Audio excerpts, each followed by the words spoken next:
She sat alone, a quiet figure in the far corner of the hangar, removed by more than just physical distance. No one spoke to her. No one looked at her for longer than a glance. To them, she was a leftover artifact, gray-haired, slow-moving, tucked neatly into the forgotten margins of a high-tech world. An outdated protocol the system hadn't bothered to delete. Her name printed last on the roster, Kane E. No rank, no history, just a bureaucratic checkbox labeled Logistics Transfer, the kind of person no one expects to fly, let alone survive. But no one noticed her silence. And that silence was the most dangerous thing in the room. Because 27 minutes later, as the simulators buzzed and pilots failed one after another, a secure line lit up from the White House. "We need Eleanor Kane, immediately. Secure clearance, level 1. And in that moment, every man in the room asked the same question: who the hell is she? They called it the Boneyard, a mandatory refresher course for desk pilots, mostly older, mostly forgotten. Just long enough to keep their certifications alive, just short enough to remind them they no longer belonged in the sky. Eleanor Kane arrived with no ceremony, no escort. Her uniform, slightly faded boots, scuffed flight patch stitched over where a name tag had been ripped off years ago. Most of the younger pilots didn't even glance up when she entered Hangar 4. A few did then, looked away with a half smirk. She was just another bureaucratic relic dropped into their class to satisfy someone's checklist. She didn't speak. She didn't correct them. Instead, she sat back straight, hands resting on her knees, eyes slowly scanning the room. It wasn't her first hangar, and though they didn't know it yet, it wouldn't be theirs for much longer, because Eleanor Kane didn't come to relearn how to fly. She came to remember how to fight. She was barely seated when the instructor arrived. Master Sergeant Rick Granger. Broad shoulders, loud voice, and the swagger of someone who'd seen too many war movies and believed he'd lived them all. "All right, ladies," he barked, hands on hips. "Time to see if you desk jockeys still remember which end of the stick makes the bird go up." Laughter echoed across the hangar, sharp, young, cocky. One of them elbowed another. "Guess? Grandma better sit this one out." Eleanor didn't flinch. She didn't even look up. Granger's eyes landed on her for a beat too long. That same smirk, that same mistake. "You'll be last, Kane," he said. "Plenty of time to watch and learn." He moved on before she could answer. Not that she intended to. Because Eleanor Kane had learned something long ago. In rooms like this, silence wasn't weakness. It was strategy. Being last didn't bother her. It gave her time to watch the machine, to listen, while the others traded stories about G-forces and kill counts. Eleanor sat motionless, but her eyes moved, tracking every technician, every diagnostic screen, every flicker of data across the simulator panels. They thought she was waiting. In truth, she was remembering. Not these simulators, no, they were too new, too polished. But their ancestors. The old beasts hidden deep inside government bunkers. Machines built not just to train pilots, but to break them. She'd flown them once. Or survived them. There's a difference. She leaned slightly forward, tracing the edge of the console with one gloved finger. Private Jordan Lee, barely 20 still green, watched from the corner. He frowned. That gesture. He'd never seen anyone do that, like she was introducing herself. Not to the people, to the plane. The first to go was Lieutenant Kyle Dawson. Tall, sharp-jawed, the kind of smile made for recruiting posters. "Watch this, boys," he said, strapping in like he was climbing into a sports car. Granger clapped him on the back. "Give 'em hell." The simulation booted up mountain terrain. Hostile airspace, SAM sites in the valley, enemy fighters inbound. No backup, no margin for error. Dawson surged forward with bravado dives, missiles, barrel rolls. But within 90 seconds, the system screeched, "Eject, eject, eject." Laughter erupted. Dawson climbed out red-faced, muttering bug in the radar. No way that lock came that fast. Granger didn't laugh. He just shook his head. "System's fine. Your awareness isn't." In the corner, Eleanor didn't blink. Didn't smile. didn't move. She wasn't surprised. The machine had spoken, and the first boy had fallen. Then came the rest. One by one they stepped into the simulators, and one by one they were chewed up and spit back out. Some lasted 90 seconds, most less. Each time, the same ending. A warning tone. A robotic voice. Eject, eject, eject. Game over. They blamed the system, the scenario, the unfair parameters. The hangar once filled with swagger and jokes began to quiet. Tension settled over the room like smoke. Colonel Whitaker stepped in sharp in full uniform, his gaze cutting through the air. He studied the screen. Red failures stacked like dominoes. "Sergeant," he said quietly. "What am I looking at?" Granger cleared his throat. "New combat, sim, sir. High-threat protocol." Whitaker's jaw tightened. "No, it's not a test of the system. It's a test of my pilots." His eyes drifted to the last name on the list. Kane E. Still sitting, still silent, still watching. At last, there were no names left. No cocky grins. No idle jokes. Just silence and the final row on the screen. Granger didn't look pleased. He tapped the clipboard once more out of habit than necessity. "Kane," he said flatly, "you're up." Every head turned. Even Whitaker's. Eleanor stood without a word. No sigh, no groan, no show of nerves. She simply rose, boots echoing softly on the concrete floor as if she'd been waiting for this moment far longer than anyone realized. Dawson leaned toward a fellow pilot and whispered, "She's probably still trying to remember which button starts the thing." Eleanor walked past him. Didn't look, didn't need to. Granger gestured to Simulator 7. "Objectives simple, survive." She paused at the open hatch, glanced once at the controls. "I understand the objective," she said.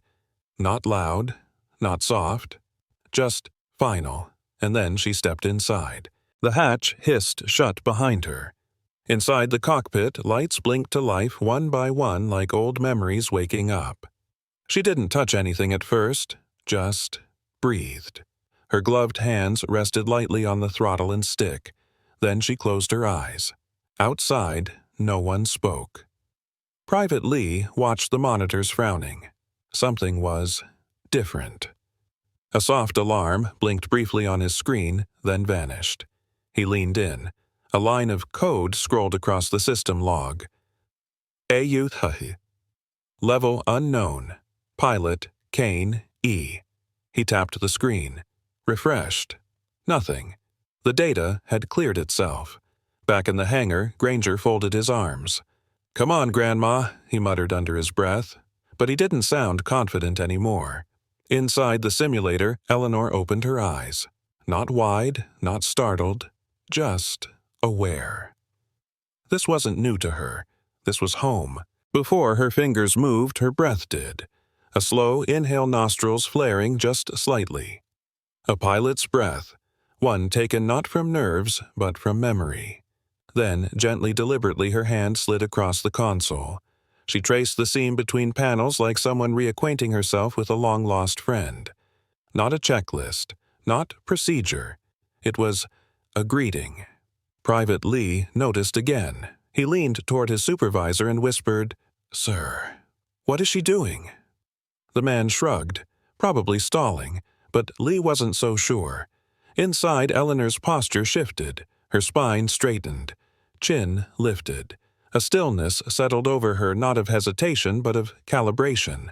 Outside, the screen flickered. Mission initiated. A digital horizon rolled out across the main monitor mountain ridges under a fading sky. Hostile terrain. Unknown threats. Eleanor wrapped her fingers around the throttle. No hesitation, no warm-up. She was already flying. The machine just hadn't caught up yet. The simulation launched a canyon at dusk flanked by jagged ridgelines and buried missile sites. Enemy aircraft flared to life on the radar, blinking like blood-red eyes. The usual choice would be up. Altitude, speed, power. But Eleanor dropped. The F-35 dove toward the canyon floor like a stone hugging terrain so tight even the simulator's wind sensors trembled. Someone in the hangar gasped. "What is she doing?" Dawson muttered. "She's gonna crash." "But Lee—" Lee leaned closer. "No," he whispered. "She's masking, using the terrain to block radar. I've only read about that." Inside, Eleanor adjusted trim throttle yaw, each move executed with a kind of quiet violence. The aircraft responded like it knew her. Because maybe once it did. She wasn't flying it like a machine. She was flying it like a story she'd already lived, and was simply retelling. The canyon narrowed. Most pilots would have pulled up. She didn't. Instead, she dipped lower. So low, the simulated wingtips passed within feet of rock. So low, the sensors had to guess where sky ended and death began. Inside the hangar, no one spoke now. Granger leaned forward, arms crossed, mouth slightly open. He'd run this scenario 100 times. Designed it to be brutal, but no one flew it like this. Eleanor twisted through the rock formations like thread through a needle. No wasted movements, no panic. Only precision. Then came the bogey's enemy fighters sweeping the sky in formation, but she didn't engage.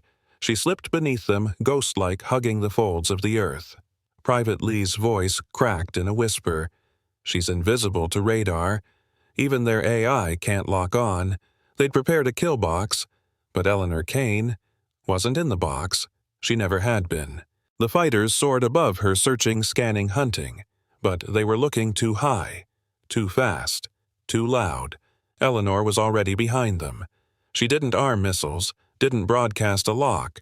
Instead, she flipped to manual targeting, selected her gun. In the hangar, a ripple of disbelief. A gun run. Dawson scoffed. "That's suicide. No one does that anymore." But she wasn't no one. She closed in on the rear fighter, silent, tight, precise. Just under 500 meters. Perfect blind spot. She squeezed the trigger, a short, controlled burst. The target exploded into red static. Tango 1 neutralized. No celebration. No pause. She rolled under the second, came up on its left flank. Another burst. Tango 2 gone. The room was silent. Not out of respect. Out of fear. Because this wasn't combat training anymore. This was something else. Execution. The last two fighters broke formation, desperate to find her. They pulled high, spun wide, scanning every angle. But Eleanor was already gone. Back in the canyon. Back in the dark. Her engines throttled low sensors running passive emissions cold. She disappeared not from sight, from existence. "They've lost her," Lee whispered. "The AI can't see her anymore." Granger didn't respond. He just stared at the screen, a man watching his own program fall apart. Inside the simulator, Eleanor moved with a terrifying grace. No wasted fuel, no wasted momentum. She was all vector and intention. A whisper riding steel. In the hangar, Colonel Whitaker folded his arms, jaw clenched. He'd commanded elite pilots for decades. But this wasn't flying. This was a ghost moving through code and sky. And nobody had ever trained for a ghost. The SAM sites came next, hidden in the valleys. The reason every pilot before her had failed. They were fast, smart, relentless. But Eleanor didn't charge. She drifted, like fog. Using the shape of the land, she approached obliquely. Never in a straight line. Never where a radar expected her to be. When the moment came, she rose suddenly, just long enough, released 2 precision bombs, then vanished again. The simulated missiles fired back, but they were too late. She'd already banked hard flares and chaff deploying in a rhythm that felt more like choreography than survival. The missiles detonated harmlessly against cliff walls. SAM threats neutralized.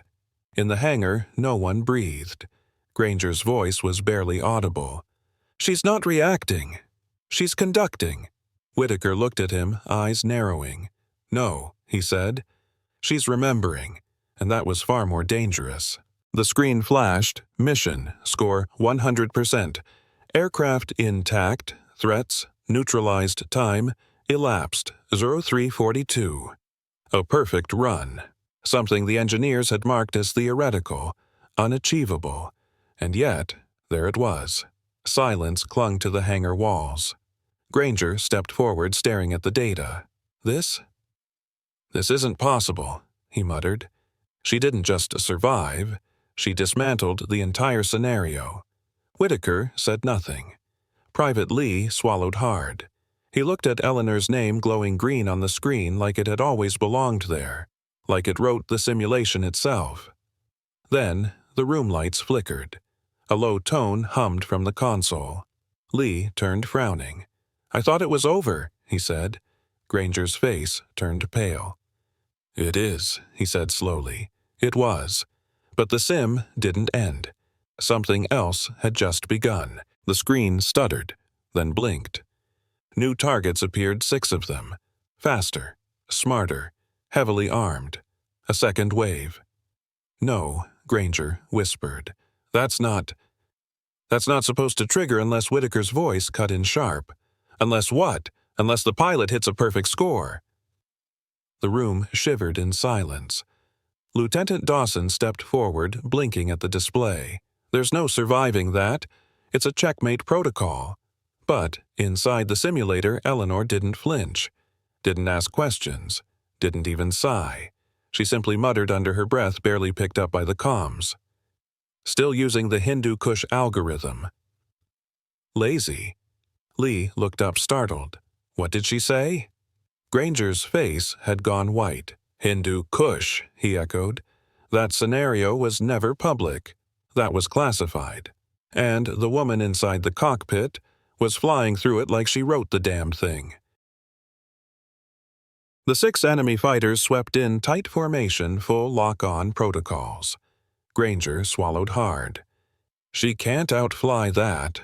Nobody can. Inside the simulator, Eleanor did the unthinkable. She killed the engine. The F-35's turbines wound down to silence. Forward momentum bled out. Altitude dropped. "She's stalling." Someone gasped. "No," Lee said, eyes wide. "She's baiting them." The enemy aircraft shot past, overshooting her by instinct, expecting speed aggression resistance. She gave them none. Then, with a single flick of her wrist, she reignited the engine. Power surged. Controls snapped back to life. And Eleanor Kane was no longer behind. She was inside their formation, the apex predator in their blind spot. No radar lock, no warning tones, just death. Cold, clean, calculated. Because Eleanor hadn't just written the algorithm, she'd learned how to break it. She didn't hesitate. From the center of the enemy formation, Eleanor released everything. A full ripple fire. All remaining missiles launched in a single orchestrated salvo. Fox 3, Fox 3, Fox 3. The hangar lights flickered again as the simulation tried desperately to keep up. On the screen, enemy icons blinked out one after another. Red X, red X, red X. The final 2 jets broke formation, scrambled to escape, but it was too late. Kane was already on them, cutting angles, bleeding speed, predicting every move like she'd rehearsed it for years. Because maybe she had. 2 more bursts, 2 more kills. All threats eliminated. The screen went white, then black, then mission complete. Simulation ended. No one in the room moved. Not Granger, not Whitaker, not the kids with fresh uniforms and broken egos. They weren't watching a simulation anymore. They'd just witnessed a reckoning. The canopy hissed open.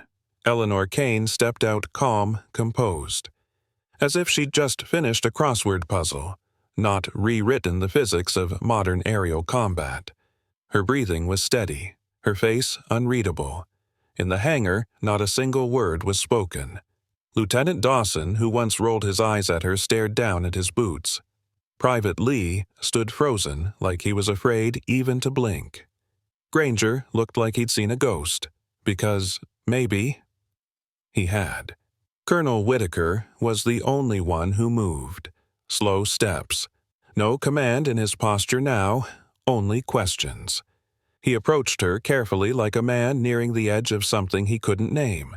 He opened his mouth, but the question never came.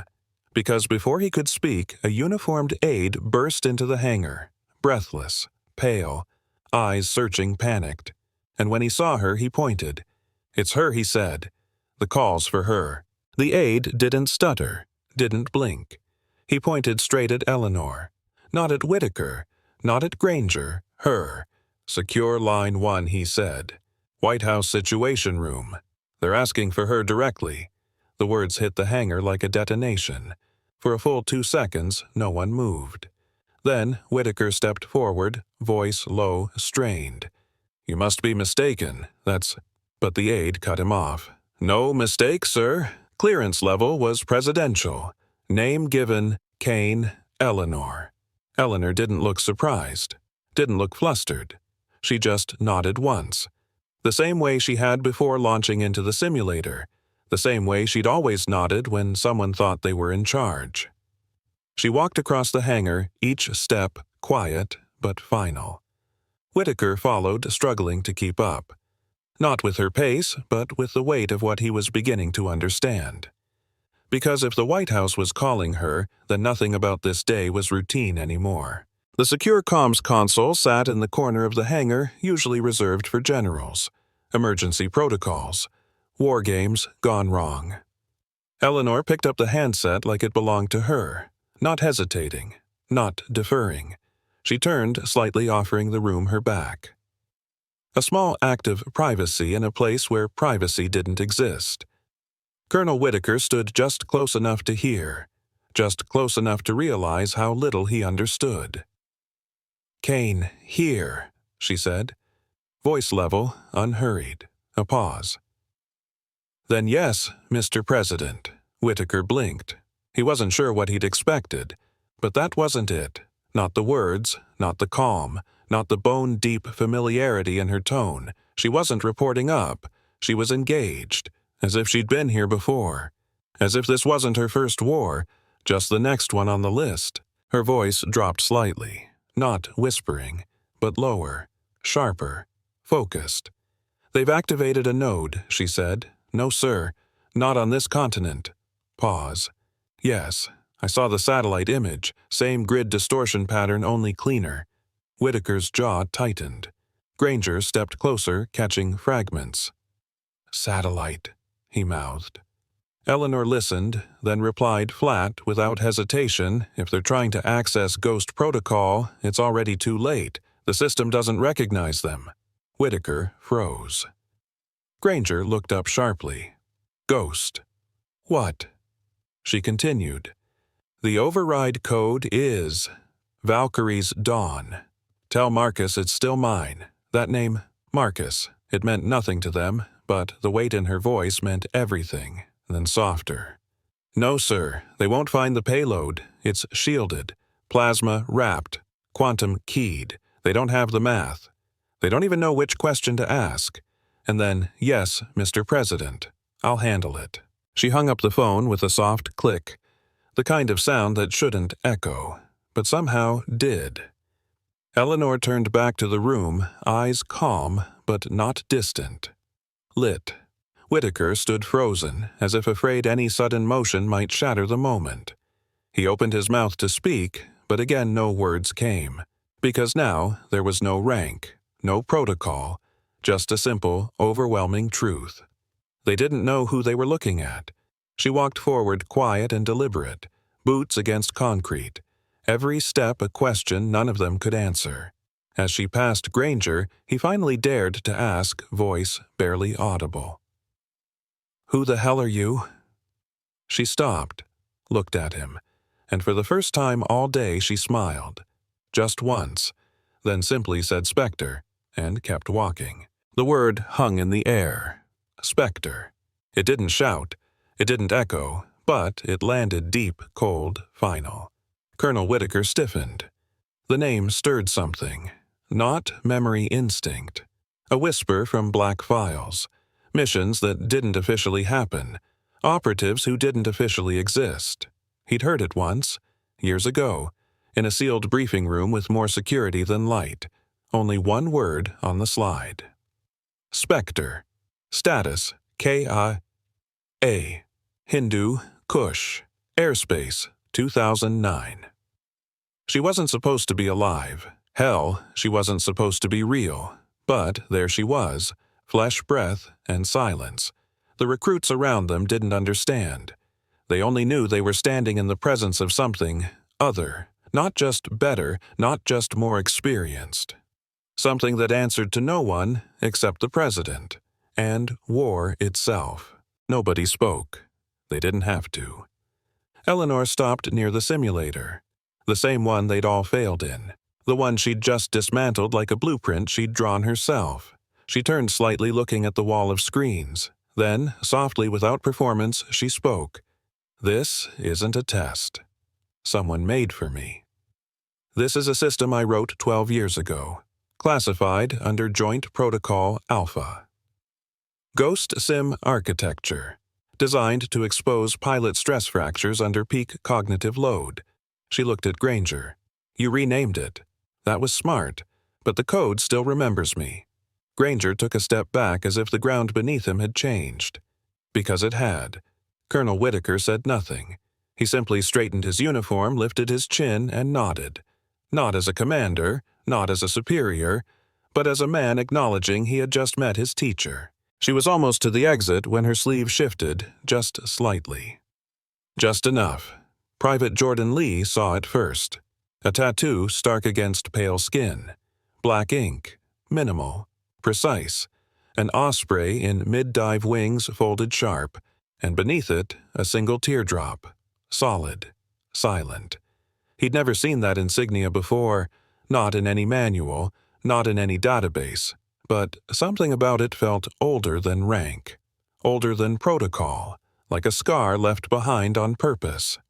He didn't say anything, didn't need to, because in that moment he understood something the others missed. Spectre didn't belong to them. She didn't even belong to the present. She was a weapon that had once been buried, not because she was broken, but because someone realized too late.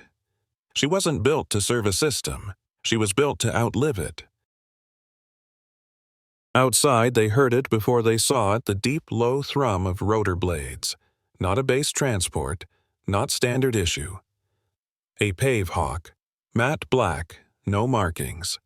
It descended fast, cut clean through the air, and hovered over the far end of the tarmac like it already knew who it was there for.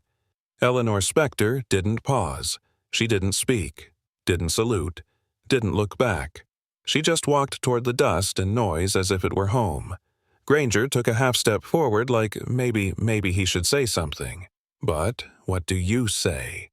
To someone who no longer fits into the language you were taught, she reached the helicopter. Boarded without help. The door didn't slam. It hissed shut. And just like that, she was gone.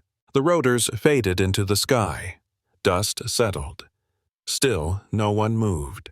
It was Dawson who finally broke the silence. Slowly, quietly, he turned toward the simulator, stared at the screen.